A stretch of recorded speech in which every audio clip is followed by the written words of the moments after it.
এইটার গোশত আর খাওয়া যাইব না।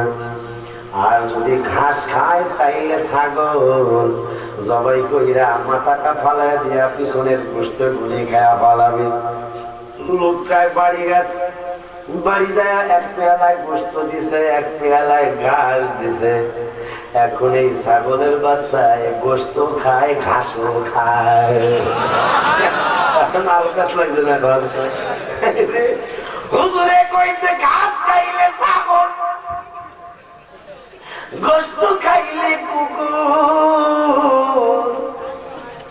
এখন তো আরো বড় বেশ লাগছে, এইটাই তো ঘাসও খাইল, গোশত খাইল। এখন পয়সা হইব কি বন্ধুরে? আবার দৌড়াইয়া গেছি ইমাম আবু হানিফার কাছে। হুজুর বেশ তো আরো বড় লাগছে। কি হয়েছে বেড়া? আপনি কইছেন গোশত খাইলে কুত্তা, ঘাস খাইলে ছাগল, এইটা দুটোটাই খাইছে, এখন কি বুঝবো? আবার বাড়ি যাও, এইটারে মধ্যে প্রহার কইরো, ফিডায়ও।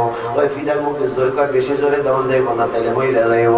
ফিডায়ও, ওই পিডাইলে কি হইব? ওই পিডাইলে দুইটা আওয়াজ দিব, হয়তো দিব কুকুরের আওয়াজ, নাইলে দিব ছাগলের আওয়াজ। ওই বাবা আবু হানিফা যদি পৃথিবীতে না আসতো, আল্লাহ না বানাইতো, ছাগল আর আলু হইতো। কথা বোঝেন নাই আমার? শুধু কি তাই? শুধু কি তাই?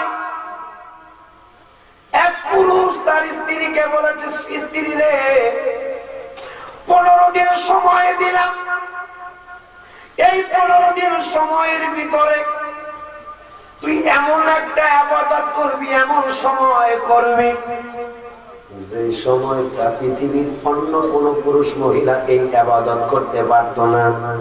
যদি করে তাইলে বিনা তালাকে তালাক। স্ত্রী চিন্তায় পড়ে গেছে, হায় হায়, এবার এটাও ইমাম আবু হানিফা রাহমাতুল্লাহ জামানা।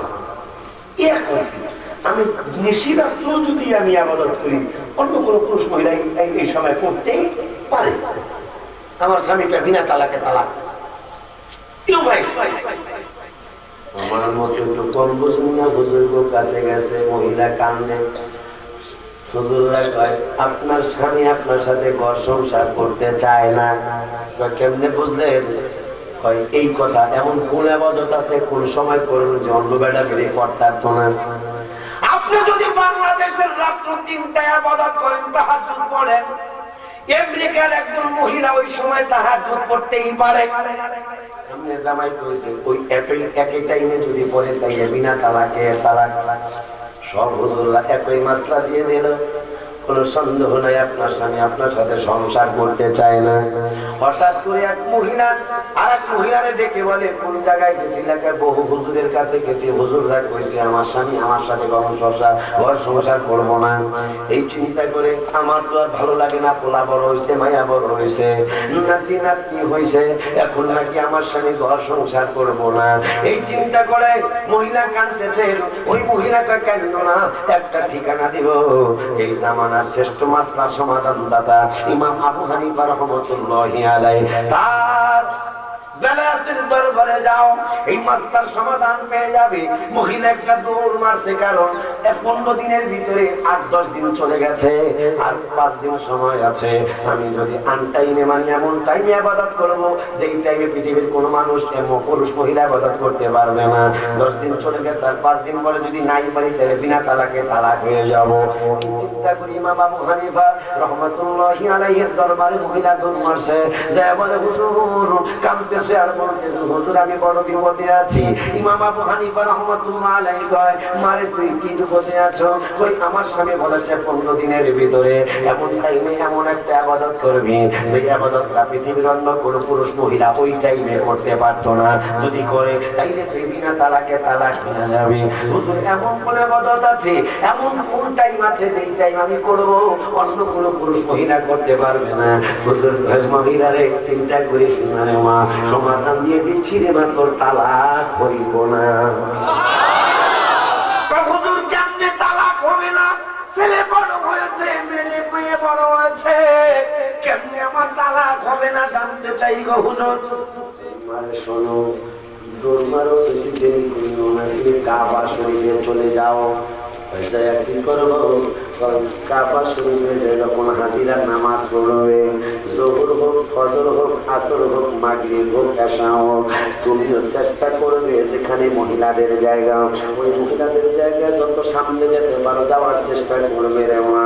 সামনে যায় তুমি নামাজ পড়বে, যেখানে পড়লে তোমার নামাজটা বাতিল হবে না, অতটুকু সামনে তুমি যাওয়ার চেষ্টা করবে রে মা। যাওয়ার পরে মা সেখানে তুমি যখন ইমাম সাহেব সালাম ফিরাবে, তুমি চট কইরা দাঁড়াইয়া হামু কইরা কেঁদে দিবে, কেঁদে দিয়ে বলবে হাজিরা আমার 1-1.5 মিনিট সময় দিতে হবে, কারণ আমার স্বামী এই ঘোষণা করেছে, আমার স্বামী এই ঘোষণা দিয়েছে পৃথিবীর এমন একটা টাইমে 15 দিনের মধ্যে ইবাদত করবে যেই টাইমে অন্য কোনো পুরুষ মহিলা করতে পারতো না। যদি ওই টাইমে অন্য কোনো পুরুষ মহিলা ইবাদত করে তাইলে তুই বিনা তালাকে তালাক হয়ে যাবে। ও মুসল্লিরা, ও হাজিরা, আমার যদি 1-1.5 মিনিট সময় দেন তাইলে আমি হযরত আসওয়াদের পাথর থেকে দৌড় মাইরা আবার হযরত আসওয়াদের পাথরে আনবো। যেহেতু পৃথিবীতে কাবা শরীফ আর নাই, মানুষ তো আর তাওয়াফ করতে পারবো না, আমি এই টাইমে 1-1.5 মিনিট সময় পাইলে কাবা শরীফের চতুর্দিকে একটা ঘোরা দিয়া পালামো। যেহেতু পৃথিবীতে আর কাবা শরীফ নাই, আর কোনো বেড়াবেড়ি তা তাওয়াফ করতে পারতো না, আমার তালাকও হইব না।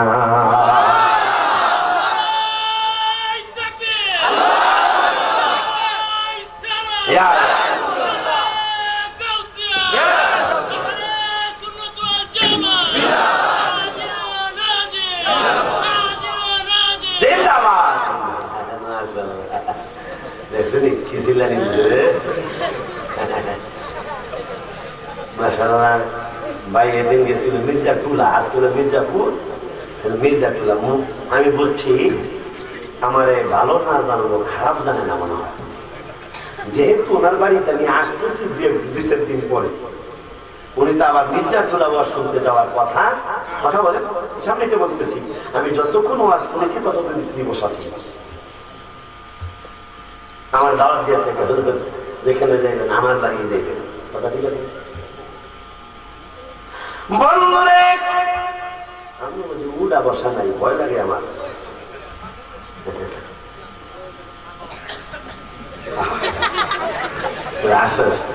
আমার ছেলে বলে আপু জানের চুল পেকেছে, যে আসল দেবে হবিগঞ্জ আসলে আমার এই ছেলেটার বাসায় আমি রেস্ট করি। করেছে দিলে চিনবেন, আমার ভাই, বড় ভাই মারা গেছেন, আব্দুল হাই জিহাদির নাম অনেকেই জানেন মুরব্বী যারা, ওনার ছেলে, ওদের বাসায় আমি রেস্ট করি। আমার কোনো অসুবিধা আছে? মুরব্বী কই যায়? মুরব্বী আমার ছেলে বলে আপু জানের চুল পেকেছে, আমার মেয়ে বলে বাবা জানের দাড়ি পেকেছে, আমি বলি আমার মরার চিঠি এসেছে, বাবা আমি বলি আমার মরার। শুনে দিলাম এটা কোন মহিলা পরে কমান, তাহলে আমার নিয়ম আছে 1 ঘন্টার আগে আমি গজল বলি না। বন্ধুরে মহিলা কাবা শরীফে গিয়ে নামাজের টাইমে নামাজ পড়তে গিয়ে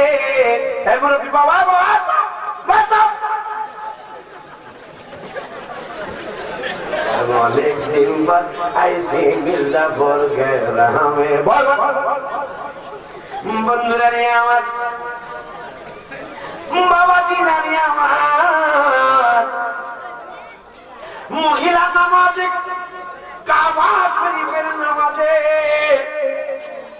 মহিলা এক কথা বলছি না, নামাজে দাঁড়াইছে, নামাজ শেষে ইমাম সাহেব সালাম ফিরাইছে, মহিলা মোনাজাতের আগে দাঁড়াইয়া হাওমাও করে কাঁদে। কাবা শরীফের নিয়ম হলো সালাম ফিরানোর, যারা হজ করছে জিগায় দেখবে, সালাম ফিরানোর সাথে সাথে মানুষ কে কোন ভাবে তোর বাইরা তাওয়াফ শুরু করবে, এটা ঘোরাঘুরি পারাপারি লেগে যায়। মহিলা যখন করুণ কণ্ঠে কাঁদতেছে, 1-1.5 মিনিট আমার সময় দাও, আমার স্বামী ঘোষণা করেছে অন্যদিন টাইম দিয়েছে এমন একটা ইবাদত করবি রে স্ত্রী, যেই টাইমে অন্য কোনো পুরুষ মহিলা ইবাদত করতে পারতো না, যদি করে তাইলে বিনা তালাকে তালাক হয়ে যাবে। আমারে তোমরা 1-1.5 মিনিট সময় দাও, আমি হযরত আসওয়াদ কালো পাথর থেকে ঘুইরা আবার কালো পাথরে আসবো। যেহেতু কাবা শরীফ পৃথিবীতে আর একটাও নাই, পৃথিবীর অন্য কোন পুরুষ মহিলাকেই তাওয়াফ করতে পারতো না, আর আমার তালাকও হবে না, ইমাম আবু হানিফা বলেছে। ওই ইমাম আবু হানিফা রাহমাতুল্লাহি আলাইহি মাটি খুঁজতেছেন। ছাত্ররা কয় ওস্তাদ কি আপনি মাটি খোঁজেন কেন? কয় কেন খুঁজি একটু পরে দেখবে। ইমাম আবু হানিফা রাহমাতুল্লাহি আলাইহি চোখের পানি মুখে ছেড়ে দিয়ে কাঁদে আর মাটি খুঁজে। ছাত্ররা মাটিগুলি পরিষ্কার করে দেয়, দাড়ি পরিষ্কার করে দেয়, ঘাম দিয়েছে ঘামগুলি মুছে দেয়। ইমাম আবু হানিফা রাহমাতুল্লাহি আলাইহি কেঁদে কেঁদে বলছে, বাবা আজকে তোমরা আমারে এত আদর করছো, অথচ এমন একদিন সময় আসবে আমি ইমাম আবু হানিফার আদর আর থাকবে না রে বাবা। আজকে আমি যে গর্ত করতেছি রে বাপ, এই গর্তের খবর জানো নি? কয় তা তো জানি না। কয় আমার নিজের কবরটা, আমি আমার নিজের আসল বাড়িটা আমি নিজে করে যাচ্ছি, কারণ আমার মরার পরে কোন সুদখোর আমার কবর খুঁজবে, আমার মরার পরে কোন বেনামাজি আমার কবর খুঁজবে, আমার মরার পরে কোন বেনামাজি ফেরজদারি আমার কবর খুঁজবে। এই জন্য আমি এই আসল বাড়িতে আসল জায়গায় আমি শান্তিতে থাকার জন্য আমি কোন বেঈমান দ্বারা কবর খুঁজতে দিব না, আমি বেনামাজি দ্বারা কবর খোদাবো না, আমার নিজের কবরটা আমি নিজে খুঁজে নিজের কবরটা নিজে খুঁজে ঢেকে বাড়িতে চলে যাচ্ছেন।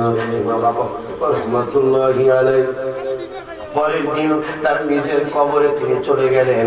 নিজের কবরে যে কোরআন তেলাওয়াত করতেছেন, আলেমরা আমাদেরকে জিজ্ঞাসা করে দেখবেন, এক খতম নয়, দুই খতম নয়, তোমার আমার তো আসল বাড়ির চিন্তা একদিনও তোমার আমার আসে না।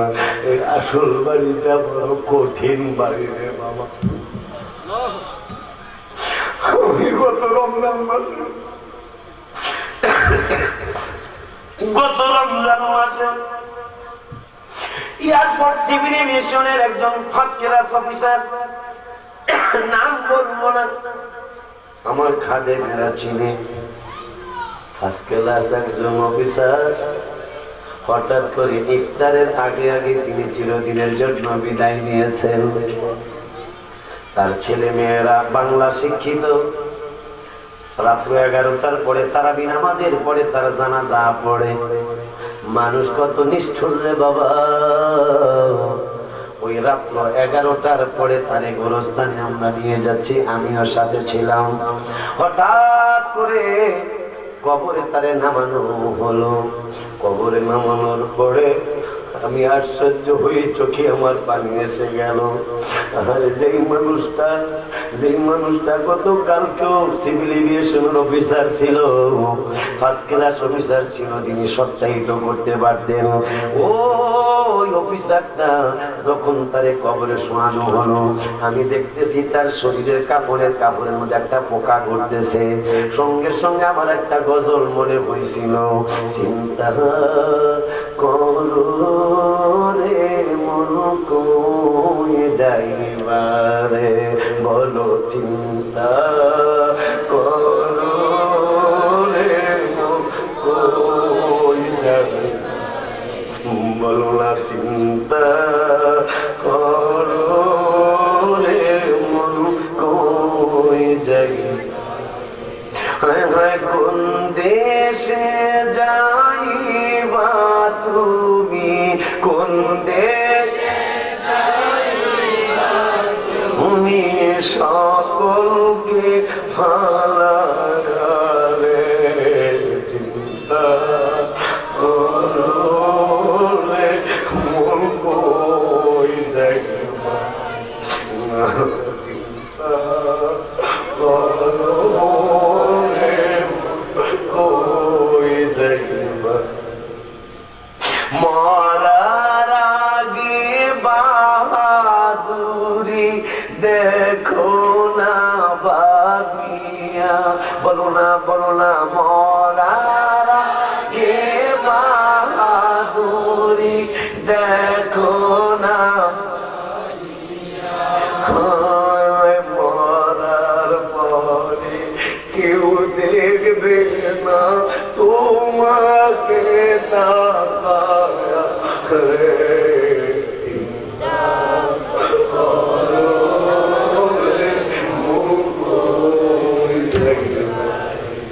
বলো না চিন্তা করো রে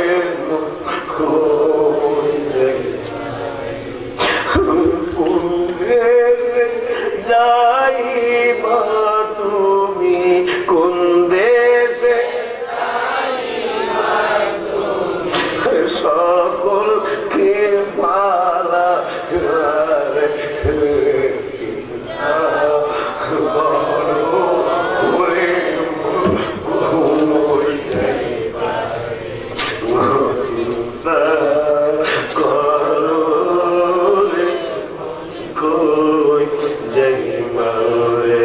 মামা মোরা দেহে মাছি মশা থাকিবে বসিয়া মরা দেহে মাছি মশা থাকিবে বসিয়া আর দিতে পারবে না তুমি তাদেরকে সরায়া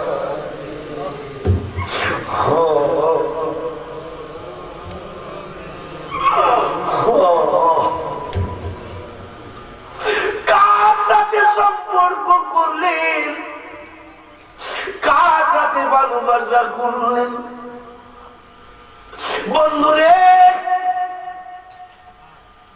চির সুখে যদি বাবা হইবার চাও, কেঁদে কেঁদে গুনাহগুলি মাফ নিয়ে যাও। বন্ধুরে, বাবারে, আমি দেখলাম লোকটার কাপড়ের উপরে একটা পোকা ঘোরাঘুরি করতেছে, অথচ লোকটা জীবিত থাকতে এই পোকা তার শরীরে ঘুরতে পারে নাই। বাবা বাবা বাবা, কথা ঠিক কিনা রে বাবা? এই জন্য আমি লিখছি, মরা দেহে মশা মাছি থাকিবে বসিয়া, মরার পর আর দিতে পারবে না তুমি তাদেরকে সরায়া রে। চিন্তা করো ওরে মন কই যাই, বলো না বলো না, চিন্তা করো রে মন ভাই রে। ওই কবরের চিন্তা করে ইমাম আবু হানিফা রাহমাতুল্লাহি আলাইহি নিজের কবর নিজে খুঁজলেন। পরের দিন কোরআন তেলাওয়াত করার জন্য চলে গেল। কোন হুজুর নেয় নাই, কোন ছাত্র নেয় নাই, ওই আসল বাড়িতে একটু শান্তিতে থাকার জন্য, ওই কবরে একটু শান্তিতে থাকার জন্য ইমাম আবু হানিফা রাহমাতুল্লাহি আলাইহি নিজের কবরে খতম পড়তে গেলেন। এক খতম নয়, দুই খতম নয়, তিন খতম নয়, কোন কিতাবে লেখে 700, কোন কিতাবে লেখে 7,000 কোরআন খতম ওই আসল বাড়িতে বসে বসে ইমাম আবু হানিফা রাহমাতুল্লাহ আলাইহি করেছেন।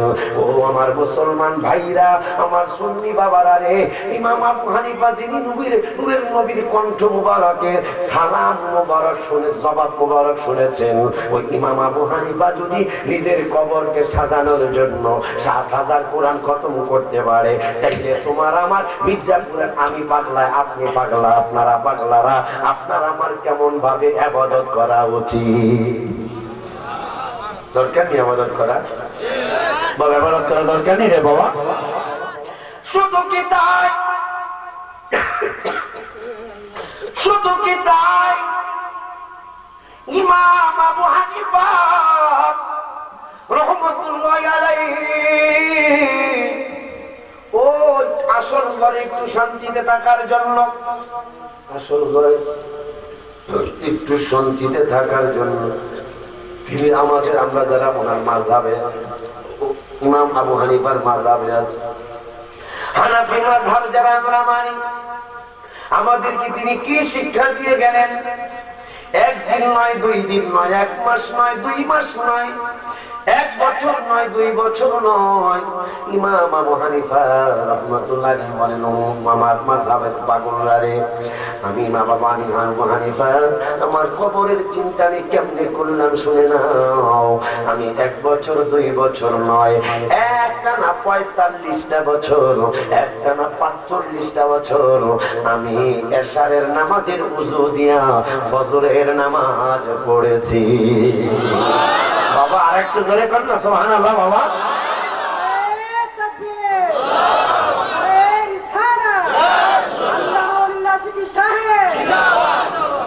আমার ভাইরা খুব ভালো লাগলো।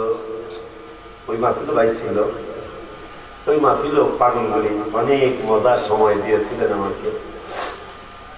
আজকে আরো বেশি মজার সময় দিচ্ছেন, কারণ মির্জাটুলার থেকে মির্জাপুরের মানুষ ডাবল হয়েছে মনে হয়। মির্জাটুলা মানুষ হয়েছে, প্যান্ডেল যতটুকু করছে ততটুকু হয়েছে, কিন্তু এখানে মির্জাপুরের মানুষ ওদের থেকে ডাবল হয়েছে। প্যান্ডেলটা মাশাআল্লাহ অনেক ভেরি ভেরি নাইস হয়েছে, ভেরি। হ্যাঁ, কারণ রসুলের প্রেমের আলোচনা হবে, আল্লাহর কোরআনের আলোচনা হবে, রসুলের হাদিসের আলোচনা হবে। এটা তো গান ঠান আলতু ফালতু অনুষ্ঠানের চেয়ে, এই যে গতকালকে কি গেল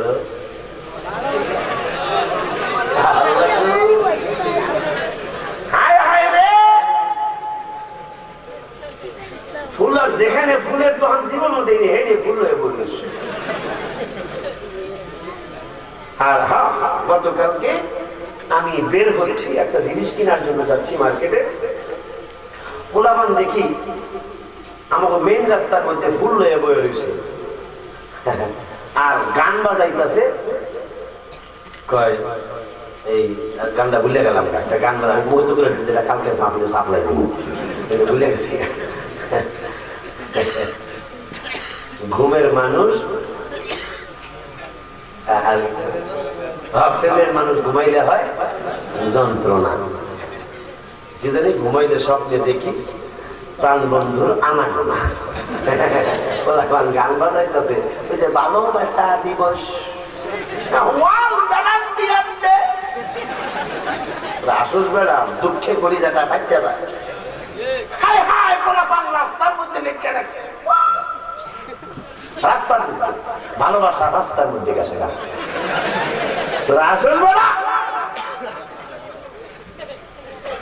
বাংলাদেশে অন্তত কয়েক লক্ষ রাস্তার মধ্যে লেখা দেখবা এই ওয়াল ভ্যালেন্টিয়ান ডেরে স্বাগতম জানাইতেছে, বিভিন্ন ফালতু কথা লেখতেছে, আমার আমার আপনার আমার ভাই, আমার আপনার ছেলে, আপনার আমার মেয়ে। শুধু মেয়েরা রাস্তায় যায় না কিন্তু লেখে। অথচ এইটার ব্যাপারে কোন হুজুর কতটুকু কি বলেছে, অথচ আমার রাসূলের ঈদে মিলাদুন নবী সাল্লাল্লাহু আলাইহি ওয়াসাল্লামের কথা কইলে হবে জ্বর উঠে যায়। কথা কন না, জ্বর মানে কঠিন না, এই জ্বর আর থামে না। আমি মির্জাটুলার মাহফিলে বলেছিলাম, ভাইও ছিল, বলেছিলাম শ্বশুরের সম্মানে হুজুরে বেদাত কয় না। শ্বশুর কারে কয়? বউর বাবা, ওয়াইফের ফাদার। কথা কয় না, দেখছেন? আপনার কথা বুঝেন না?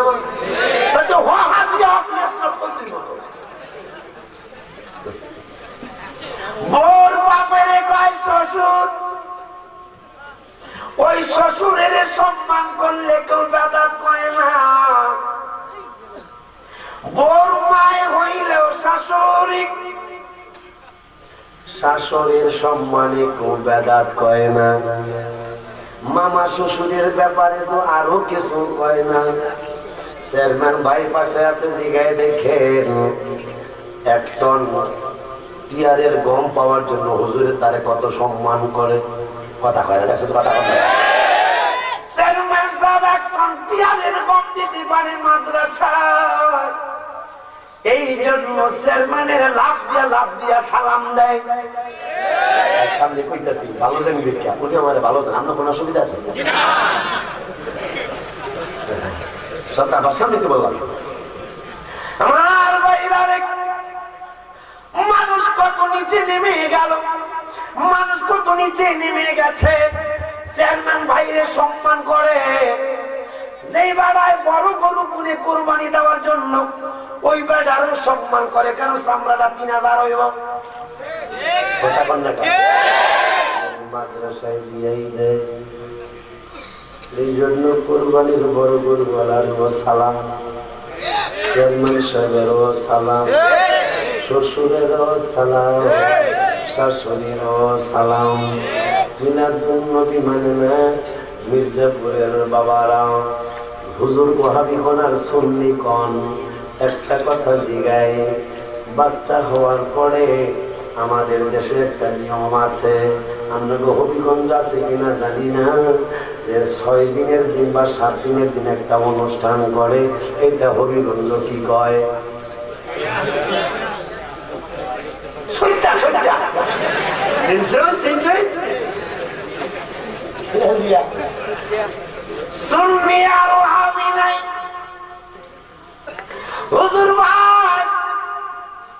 আপনার ছেলের 6 দিনের সত্যা করলেন, বাপের বাড়ির মানুষ দাওয়াত না দিলেও শ্বশুর বাড়ির মানুষ দাওয়াত ঠিকই পায়। কথা কন, কথা কন, কথা কন। আপনার ছেলের সত্যা করলেন, বেদাত নাই। আপনার মেয়ের অনুষ্ঠান করলেন, বেদাত নাই। ও হুজুর, আমার নূরের নবী, যেই নূরের নবী পৃথিবীতে শুভাগমন না করলে পৃথিবীর কিছুই হইতো না। সেইটা মুখে বললে হবে না। লাউলাকা লামা খালাকনা ফুলাক, এই হাদিসটা বাতিলেরা অস্বীকার করা শুরু করেছে। কিন্তু কওমি মাদ্রাসার অনেক ভাইদের ওস্তাদের ওস্তাদ শাইখুল হাদিস সাহেব বুখারী শরীফের ৫ম খণ্ড মুস্তাদরিক হাকিম শরীফের রেফারেন্স দিয়ে তিনি একটা ইবারত লিখেছেন, ওয়ান ইবনে আব্বাস রাদিয়াল্লাহু তাআলা আনহু আল্লাহু ইলা ঈসা বিন মুহাম্মদ ومر أمتك أن يؤمنوا به فلولا محمد ما خلقت ولا آدم ولا الجنة ولا النار। এইটা তোমরা কেমনে অস্বীকার করবে? কারণ শাইখুল হাদিস সাহেবের লক্ষ লক্ষ কওমি মাদ্রাসার ছাত্র আছে, ওনার বুখারী শরীফের ৫ম খণ্ডের ভিতরে, বুখারী শরীফের ৫ম খণ্ডের ভিতরে ঈসা রুহুল্লাহর কাছে আল্লাহ ওহী করলেন, আও আল্লাহু ইলা ঈসা আমিন বি মুহাম্মদ।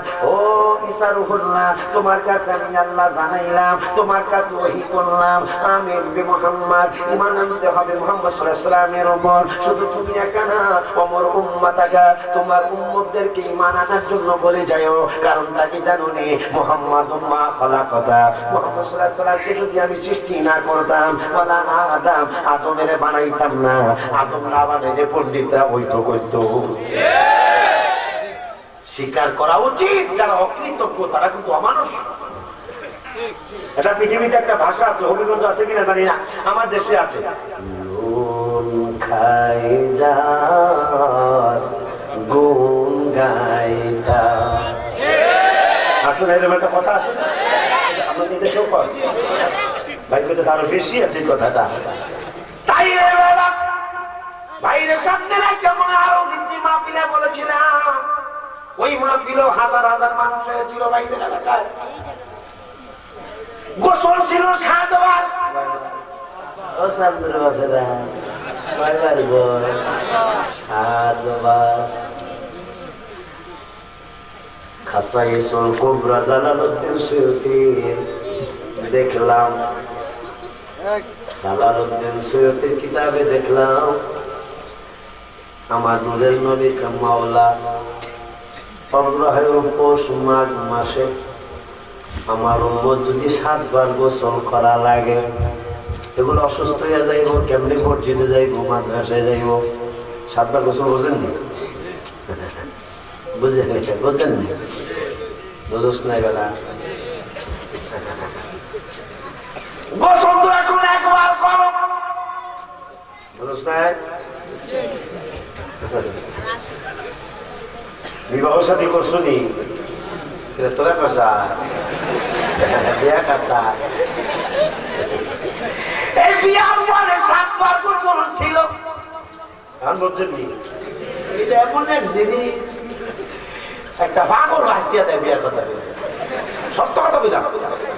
আপনি পাগলের হবিগঞ্জের শহরের 2-4 পাগল আছে না, যে একেবারে কেক খাবি, হট কেক, ভালো ভালো বিস্কুট, মুড়ির মোয়া, চিরার মোয়া, চমচম, বিয়া করবি ঠিক কিনা? বিয়ার কথা কইলি না, পাগল খুশি হয়ে যায়। সময় হয় না, সময় হয় মাঝে মাঝে তো হাসো লাগে না, এটা দুঃখ দূর হয়ে যায়। কথা ঠিক আছে, একটা দুঃখ আপনারা আছে, এটা আমি বুঝি যে এই গরমের মধ্যে কি রকম চাপাচাপি করে পাওয়া যায় ভাই, একটা দুঃখ আছে। কি বিষয়টা আবার বিষয় বিষয় বাবা দাও দাও, কি বিষয় দাও, রাস্তার মধ্যে বইয়া যাও, তো মানুষ আইসে গেলে রাস্তায় বলবো। এক বেড়ায় পুরান টাউনে বেড়াইতে গেছে, ওই মাহফিলে কইছিলাম ভাই, যে মাহফিলে ছিল পুরান টাউনে বেড়াইতে গেছে, ঢাকা ঢাকা পুরান টাউনে বাড়ি আছে 8-10 তলা, কিন্তু রাস্তা নেই।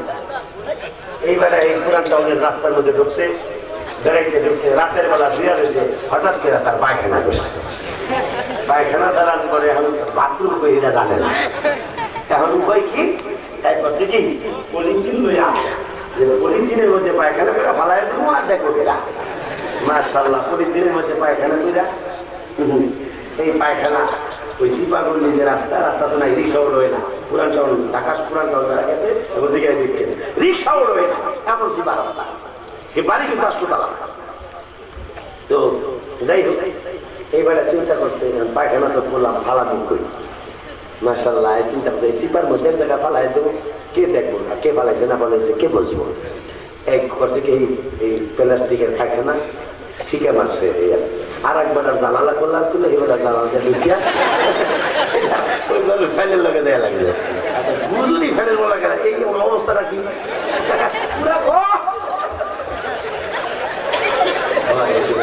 মাঝে মাঝে মজাও তো করা লাগে। সকালবেলা বউয়ার জামাইকে জীবনের ঘটনা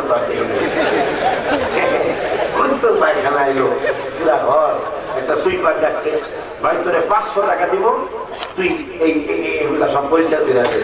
সুইপার আমি আপনাদের 1500 টাকা দিব, আমি এত টাকায় এক রাইতে কেমনি আগলে ভেটে আবার আগে